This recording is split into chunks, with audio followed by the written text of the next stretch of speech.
જય મુરલીધર ખેડૂત મિત્રો, હું છું આપનો દોસ્ત ગાગિયા અરવિંદ. આપણી કિંગ ઓફ ફાર્મિંગમાં આપનું સ્વાગત છે. આપણે ગિરનાર 4 માંડવી ફોલાવવા આવી ગયા છે.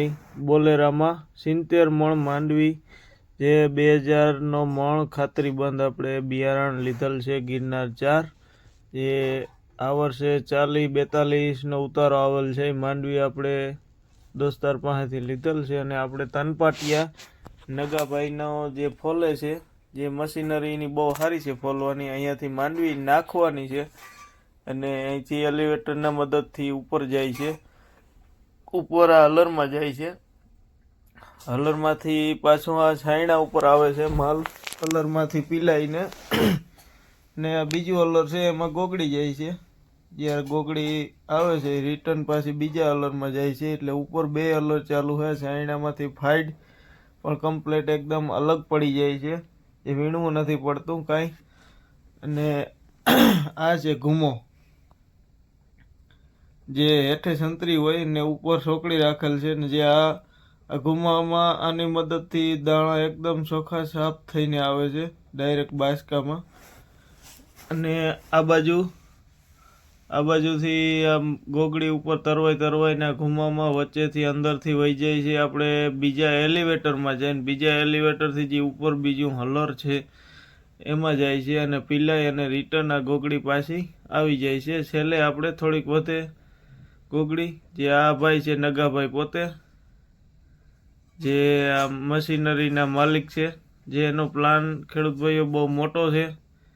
જે આગળ બધા તેલનું છે હમણાં બતાવી આપણે, તેલ કાઢે છે, જે તેલ પીલી એમ જે ઘાણો કહેવાય છે, ઘાણી કાઢવા જતા હોય ને મસાલા દરવાના પણ મશીનો છે બધા આગળ આપણે. અને આ બધા સ્ટાર્ટર છે અલગ અલગ મોટરોના, જે એક કલર ચાલુ કરવું હોય, એક એલિવેટર ચાલુ કરવું હોય એની સ્વિચો છે અલગ અલગ મૂકેલી. તો આ બધા એલિવેટર છે. આમાં માંડવી સાફ કરવાનો છે, જે આ બાજુ તેલ કાઢવાનું મશીન છે બધા, જે આ હલરમાં નાખે આખી પાખી માંડવી પીલાય અને અહીંયા બારે આવી જાય. પછી આગળ આ મશીનમાં નાખે એટલે આ મશીનમાં પીલાઈ જાય, પીલાઈને પાછું આમાં તેલ આવે. જે આ બધા નળ રાખેલા છે, એવો બધા નળમાંથી તેલ આવે છે. જ્યાં મશીનમાંથી પીલાઈને એમાં જાય છે તો આમાં તેલ આવે છે અને આમાંથી પાછું બીજી વખત આમાં નીકળે એટલે ડબલ રિફાઇનરી ચોખ્ખું તેલ. એટલે પાછું અહીંયા કાંટો રાખેલ છે, વજન થતો જાય ડબ્બો છે, ડબ્બામાં ડાયરેક્ટ તેલ આવે છે અને ખરાબ તેલ ઓલી બાજુ નીકળે છે. જે ખેડૂત ભાઈઓને ખાસ કરીને આપણે ઘરની માંડવી થોડીક આ રીતે પીલાવી નાખવી જોઈએ, જે આમાં ખોળ આવે છે, જેથી કરીને આપણે ચોખ્ખું તેલ આપણી જ માંડવીનું ખાઈ શકીએ. ને આગળ આપણે વાત કરશું, જે આ બધા આ મશીન અત્યારે બંધ છે, હમણાં ચાલુ થાય એટલે પાછું રિટર્ન આપણે વિડીયો લઈશું. આ બધા ડબ્બા અને આ બધા પણ મશીનો તેલ કાઢવાના જ છે, જે અત્યારે હાલ બંધ છે. અને આપણે આગળ વાત કરી, જે મસાલા પણ બધા દરે છે, જે હમણાં જઈએ આપણે. આ બધા પ્લાન પણ એ રીતના જ છે તેલ કાઢવાના. જો આમાં પણ નળ ને બધું એ જ રીતનું છે. હવે આપણે આ મસાલાનું દરવાનું કામ ચાલુ છે, એ બાજુ એક નજર મારી. આ બાજુ મરચાં છે, સાનિયા છે, રેશમ પટ્ટો છે. આપણે જે મરચાં જોઈ એ મરચાં દરી આપે છે નગાભાઈ.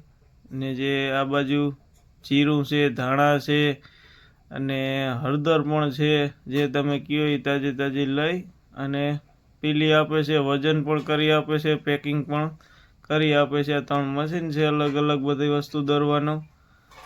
અને આ બાજુ વજન થઈ જાય છે. આ મરચાં છે બધા, જે આપણે નગાભાઈને ત્યાં માંડવી ફોલવા આવ્યા. 70 મણ માંડવી છે. માંડવી ફોલવાનું કશું પણ લેતા નથી, સાવ એકદમ ફ્રીમાં માંડવી ફોલે છે. એટલે આગળ આપણે વાત કરી. વિડીયોને આપણે સબસ્ક્રાઈબ કરવાનું ભૂલતા નહીં, શેર કરજો, કોમેન્ટ કરજો. જે આ બાજુ આપણે ત્યારે આ મશીન બંધ હતું, જે હમણાં આપણે આગળ વાત કરી કે આપણે ફરીથી મશીન બતાવશું. એટલે જો અહીંયા ખોળ નીકળે છે પીલાઈને, એ ખોડ ડાયરેક્ટ અહીંયા આવે છે, ડાયરેક્ટ બોરી ભરાય છે ને અહીંયા તેલ નીકળે છે. જો હવે ચાલુમાં લાઈવ બતાવી દેખાડી રિયલ. અહીંયાથી તેલ જાય છે એમાં રિફાઇનરીમાં, ડબલ રિફાઇનરી થઈને ચોખ્ખું તેલ એકદમ થઈ જાય છે, જે આગળ આપણે બતાવ્યું એ મુજબ. અને આપણી ચેનલને સબસ્ક્રાઈબ કરવાનું ભૂલતા નહીં. આ નગાભાઈનો નંબર આપણે આમાં નાખી દઉં. જે કોઈ ખેડૂત ભાઈઓને ભાણવર તનપાટિયા નગાભાઈનો પ્લાન છે, જે ફ્રીમાં ફોલી આપે છે. જે કોઈ, અને મોટી એક મજા એ છે કે માંડવી કોરી ફોલવામાં આવે છે, એકદમ પલાળવામાં આવતી નથી. કોરી માંડવી ફોલાય છે, એટલે જેથી કરીને આપણે હલરમાં ફોલાવવા જતા હોય તો માંડવી પલાળવી પડે છે, પાછી ઘરે પંખા ચાલુ કરીને એને કમ્પ્લીટ સુકાવવી પડે છે, ફોતરી પણ નીકળે, ફાઇટ પણ સાફ કરવી પડે છે. આમાં એકદમ બધું કમ્પ્લીટ ઓકે. ફાઇટ પણ થોડીક થાય છે પણ અલગ થઈ જાય છે, એટલે આપણે કોઈ જાતનું કંઈ ઘરે કરવું નથી પડતું. જે એક આ ઘૂમવાનું કામ બહુ જોરદાર પ્લાન, અને બહુ જોરદાર. આપણે તો ગિરનાર બિયારણ બહુ મોંઘું આવ્યું હતું, એટલે કે જાજી કાંઈ નુકસાની ના થાય એના માટે આપણે ભલે વાહનનું ભાડું દેવું પડે તો આપણે અહીંયા ફોલાવવા ગયેલ છે. જે કોઈ ખેડૂત ભાઈઓને ફોલાવવું હોય તો આપણે ડિસ્ક્રિપ્શનમાં અથવા એના નગાભાઈનો નંબર નાખી દેવું. જે કોઈ ખેડૂત ભાઈઓને ફોલાવવાનું થતું, એના માણસો પણ છે જે કામ કરે છે, વાહનમાંથી બોરી ઉતારીને ખાલી કરી દે છે, પાછા દાણાના બાસકા ભરી અને તમારા વાહનમાં નાખી દે છે, એટલે આપણે કોઈ જાતનું ટેન્શન રહેતું નથી. જે કોઈ ખેડૂત ભાઈઓને ફોલાવવાનું થતું હોય તો નગાભાઈનો નંબર આપણે ડિસ્ક્રિપ્શનમાં નાખી દેવાના છે.